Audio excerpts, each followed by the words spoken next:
என்னைய பொறுத்தவரைக்கும் இது ரொம்ப பெரிய ஸ்கேமு தான் சென்னை சில்க்ஸ் பண்ணியிருக்கிறது. ஒரு சிறப்பான தரமான சம்பவத்த நம்ம சென்னை சில்க்ஸ்காரன் நிகழ்த்திட்டான். அது என்னன்னா, ஒரு ஷர்ட். ஸோ சீலியோ அப்படின்னு ஒரு பிராண்ட்ல எடுத்த ஒரு சட்டை. அந்த சட்டையோட ரேட் வந்து பார்த்தீங்கன்னா, 2975 சம்திங்.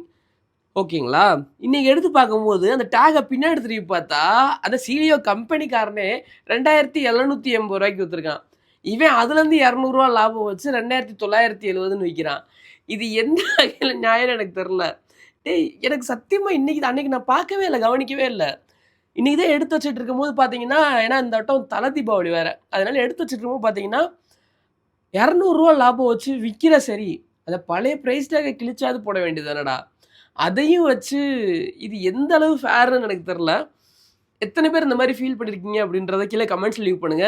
சட்டுப்புட்டு உங்க ட்ரெஸ்லாம் எடுத்து உங்க ரேட்லாம் கரெக்ட்டா இருக்கான்றதையும் செக் பண்ணிக்கங்க. ஸோ எனக்கு ரொம்பவே ஆச்சரியமா இருந்தது. என்னைய பொறுத்தவரைக்கும் இது ரொம்ப பெரிய ஸ்கேமு தான் சென்னை சில்க்ஸ் பண்ணியிருக்கிறது. ரூ.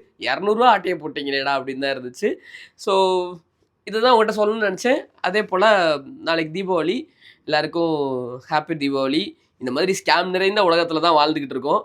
அது எல்லாத்தையும் நாளைக்கு போக்கடிக்கிற மாரி வெடிய போட்டு, இந்த நரகாசுரன அழிக்கிற மாதிரி இந்த ஸ்கேம்லாம் ஒழியணும் அப்படின்னு எல்லார் மனசுலயும் வேண்டிட்டு, ஸோ தீபாவளி திருநாள எல்லாரும் ஹேப்பியா, ஜாலியா, சேஃபா செலிப்ரேட் பண்ணுவோம். டாடா பாய் பாய்.